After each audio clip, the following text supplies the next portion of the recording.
Hello, everyone. Um, let's see here. Yes, we are live. Um, so, welcome, everyone. If you are joining us for the first time, my name is Chris. I am taking over for Elizabeth. Today is my last day, actually. So, I am the COO of Restore 7, and Elizabeth has been gone the last few days, but she is going to be back tomorrow as well. So I just want to make sure I update everyone on that. So we are going to start with a little bit of a recap. On Monday, we talked about the kingdom of God and how if we seek first the kingdom of God, we orient our thought life and our hearts around his reality. And so we can organize our whole being around his kingdom and around his presence, which in turn satisfies and heals the needs of our heart. Yesterday, we talked about what does it mean to cultivate presence and how can we be intentional about cultivating presence in the same way that we'd be intentional about dating someone or just carving time and creating space for something that's valuable in our life. How can we proactively cultivate the presence of God? So today we're going to switch gears a little bit. We're going to talk about two issues that I feel are kind of like intertwined, and I think that they're important for what we were talking about the last few days. But it's kind of I'm just going to call it a satellite issue to these other two issues.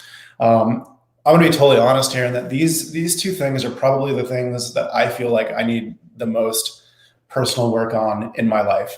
So I am definitely not talking from the mountaintop here as much as recognizing that this is something that is an active growth area in my life. And I think that it would be very beneficial for the kingdom at large and for the body at large to also understand this. And so I'm actually really thankful because this is something that Justice does not struggle with at all. And that's my fiance. And I'm so thankful actually that God has given me a partner who doesn't struggle with the same kind of stuff that I do, and that can really help create a new perspective for me in certain ways. So today we're going to talk about creating a holy perspective and also the idea of gratitude, and how these two, perspective and gratitude, kind of go hand in hand, and how they flow in our relationship with the Lord. To kind of start the day off, I'm going to give an illustration that I actually heard from Dennis Prager. And he has this amazing illustration that I don't know if he came up with this or where he got this from, but it's really good. And he talks about something called the missing tile syndrome. And I guess in this experiment, they had a bunch of people observe a perfectly tiled ceiling. It was a very, very beautiful ceiling, but it had one missing tile in the ceiling. And so regardless of how beautiful people thought the ceiling was, the thing that they always focused and commented on was the missing tile. And so, now in the issues of ceilings, this isn't a huge deal because you could just replace the tile. But what this point exhibits is that we have a tendency to focus on the thing that's wrong.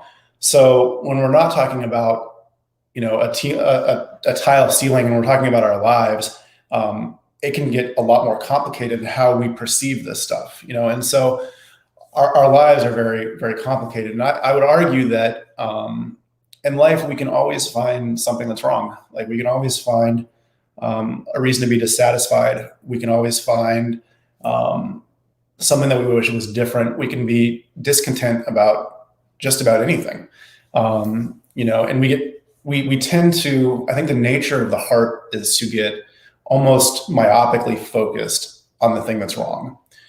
It's like a bald man who desires hair only sees men with hair. A poor man who wants wealth only sees men who are wealthy. A woman who wants to be beautiful in a different kind of way only sees women that look like the kind of beauty that she has, and so we have a tendency to focus on the things that we don't feel like we have. And the things that we want are the things that we see around us that we believe are missing in our own life. And so I think in many ways we're hardwired to be this way. And so for most people, I think it takes us being conscious that this is happening inside of ourselves. And actually what we're doing this is we're kind of skewing reality.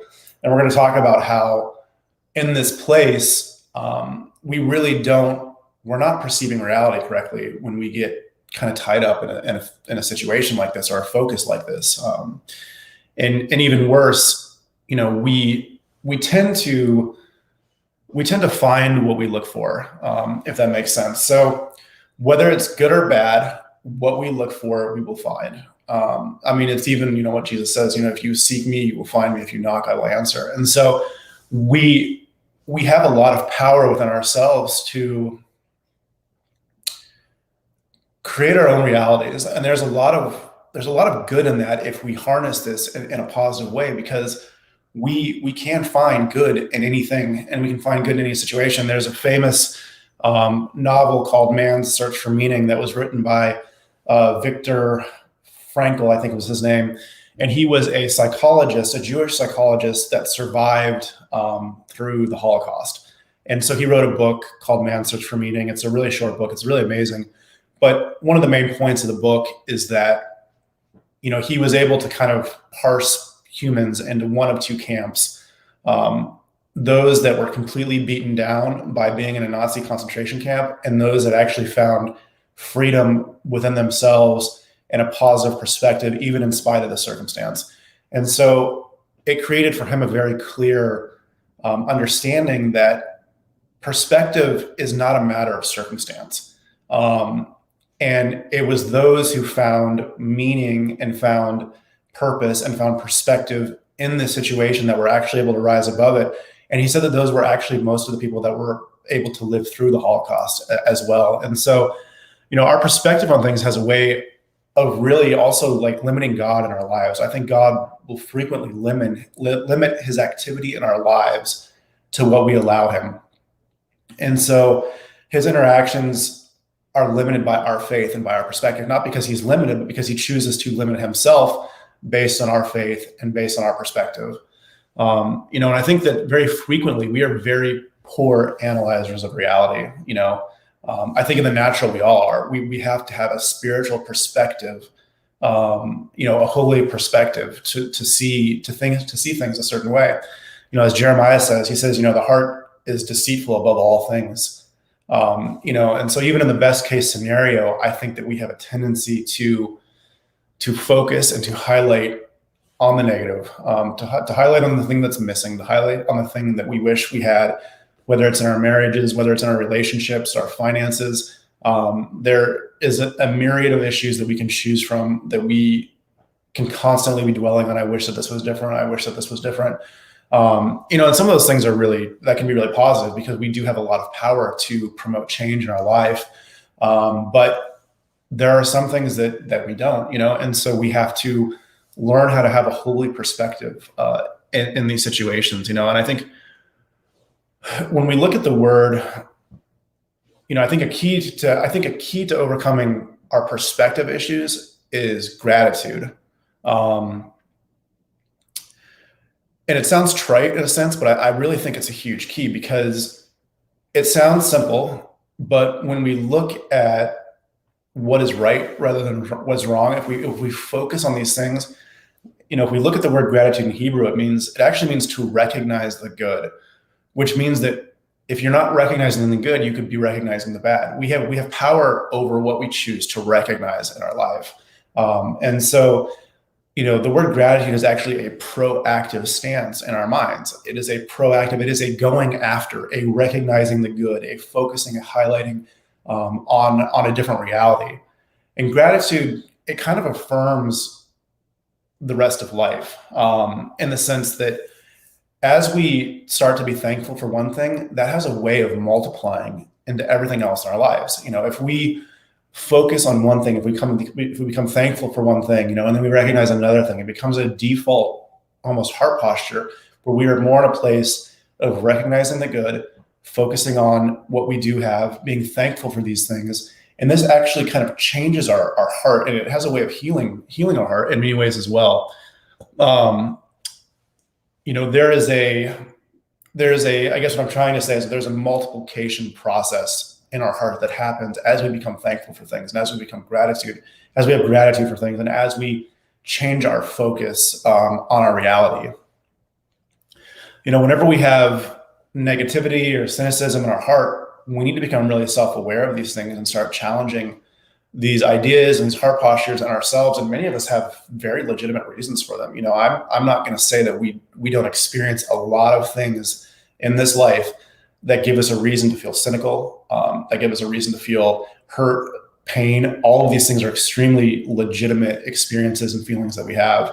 I think our call as a believer and as people being transformed by the kingdom and the presence of God is to go into a place with the Father to reveal where these pains and these disappointments and these hurts are in our lives, and be able to work through this in a way that brings us back to a healthy perspective of God, of our communities, of people in our lives, of ourselves even. So how can God help us break down bad definitions and just the hurts and pains that we kind of accumulate accumulate in life. So, and I'm not talking about kind of a rose-colored glasses experience here. The hard reality of life is that we experience life in many ways like a railroad track. It's like on one side we have all of these good things happening, but on the other we always have challenges. We always have things that we wish were different. We always have pains, hurts, these other things that are just unavoidable in life. And so we just kind of travel through life on both of these tracks. And I think in most of our lives, they happen simultaneously, And so I think a big part of our job is to just focus on the good, be thankful for that, because that has a way of working itself through the rest of our life, And so what we choose to focus on is the thing that we will become, And so when we are not recognizing the good, that means we're recognizing the things that are wrong. And when we do that, that has a way of skewing, and we completely miss all of the things that we have to be so thankful for and to actually have a grateful heart for. We've all heard the statement that the grass is greener on the other side. But I once heard it said, and I love this, that the grass is greener where you water it. And I think that's a really, it's trite in some ways, but it's kind of profound as well. That where we tend to put our focus, what we look at, what we consume ourselves with, that is the thing that will shape our reality, even if it's true or not. Like, we will create a reality. And so we have a choice, and when we have an option to focus on the things that are pure, the things that are right, the things that are good, the things that we can be thankful for in our life, and we all have them, and focus on these things. So,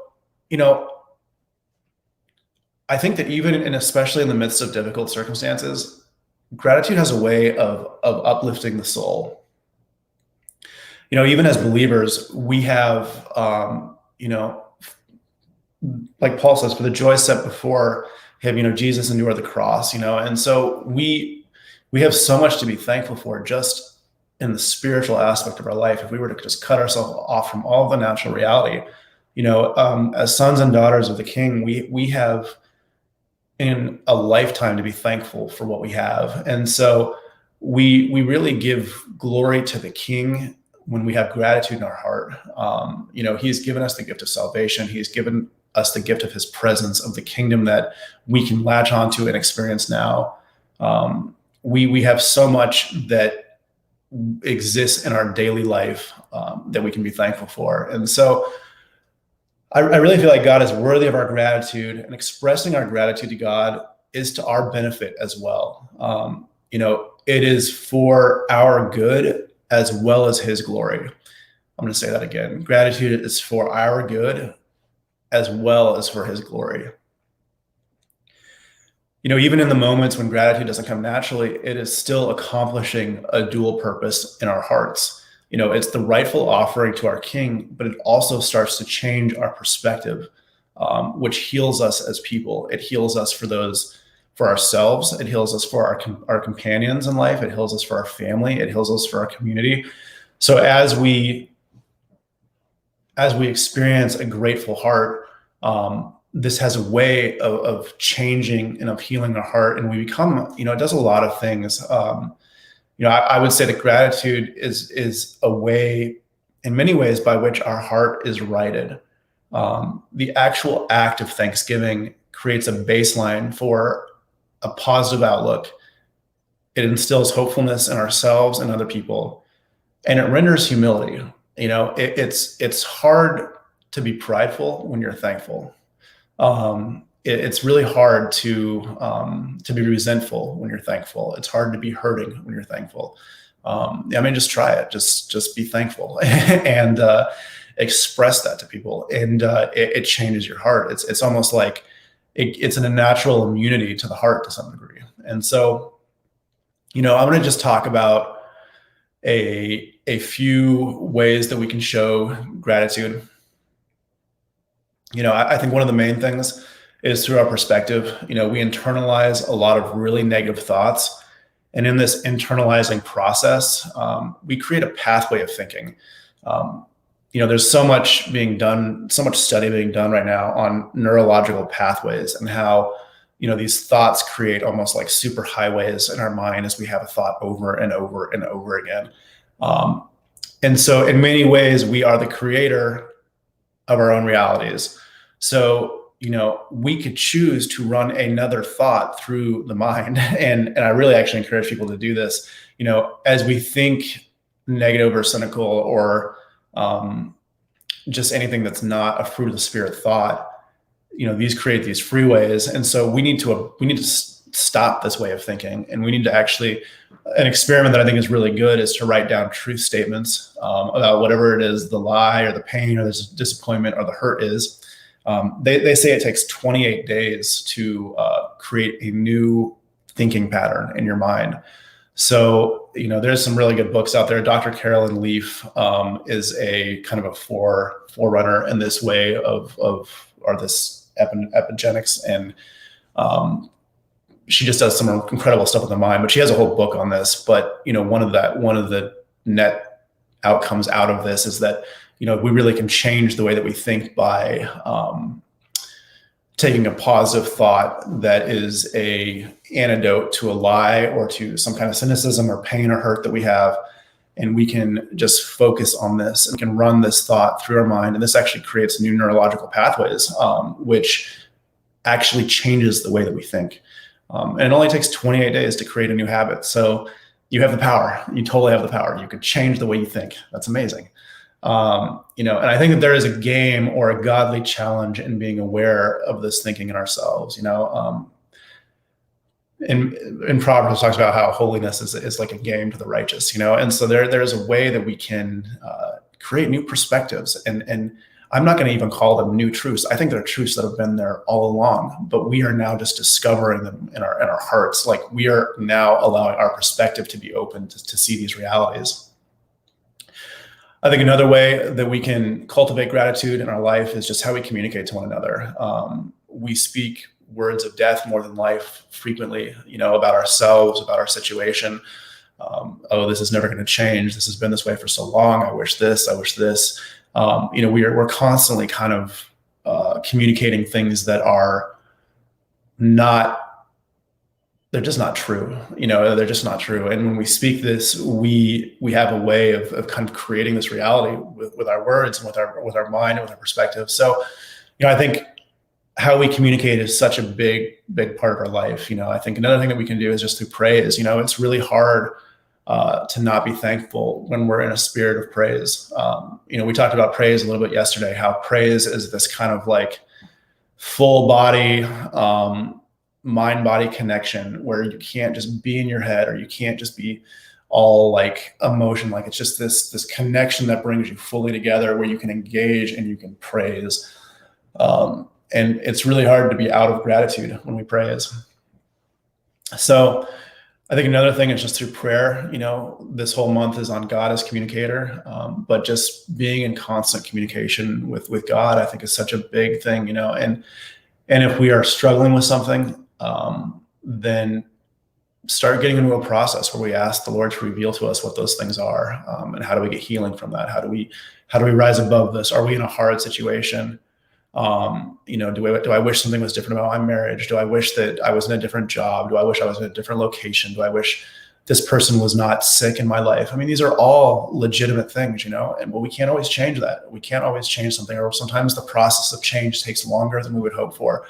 And what we do in the space of having a discontent or something in our heart is really up to us. It really is up to us to choose how we process through this stuff, and I'm here to tell you that gratitude and that focusing on the things that are right and creating that, making that your reality, is an antidote to the ails of the spirit. Another way that we can experience gratitude is by service, by serving others, and when we get out of our minds, we get out of our own universes and go and we step in and we serve others, it has a way of really changing our heart perspective. So, I really believe that gratitude is an immunity to many ills of the heart. I think also, and this is really big, it does God a true and good service, and that he is deserving of us living in a place of gratitude, even if nothing changed in our life ever. God deserves it. God deserves gratitude from our heart, and that reality should change us all. And gratitude ultimately is a matter of focusing. It's a matter of perspective, and it's a matter of what we choose to focus on. So what we focus on is what we will become. What we focus on is the reality that we create. So we have, I really feel like God has given us this stewardship over our minds and over our hearts. We are the master gardeners of our own garden, the garden of our thought life, the garden of our heart. And what we plant, we produce. And so I think through his power and through his presence, we have the ability to change, and to right the things that are currently, we're struggling with our heart. So anyways, thank you guys for listening today. If you didn't hear the last few days, we talked about the kingdom on Monday, how we can seek first and orient ourselves through God's reality. We talked about how to cultivate the presence of God yesterday. Tomorrow, Elizabeth is going to be back with you guys. So I really appreciate everyone checking this out. And the songs for the day are, I'm going to actually leave you with two songs. I think I'm only supposed to leave you with one, but I'm going to leave you with two because there were just two that hit me. So the first one is Dante Bowe, Joyful, which is such a great track. The second one is Brandon Lake. He was actually one of the ones that was yesterday. But he has a song called Gratitude that feels just like, man, it's a beautiful, beautiful song. The chorus on that is just incredible. So anyways, thank you guys. I really appreciate you guys checking this out, and I hope you have a blessed day. I'm going to pray real quick. Father, I just pray right now, God, that you would reveal to our hearts, God, the nature of reality.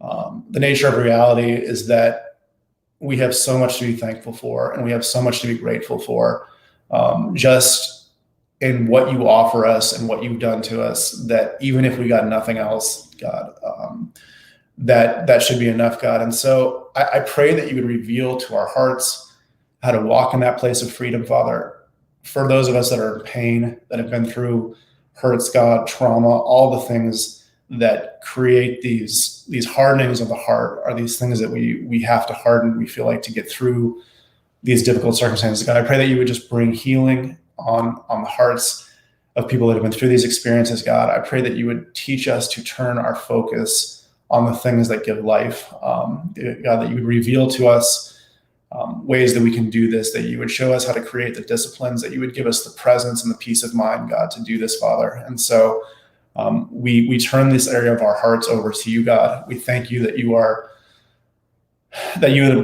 more than able, God, to help us and to walk us through a process, God, to bring full healing into our lives, Lord. And so in your name we pray. Amen. All right, guys, everyone have a good day.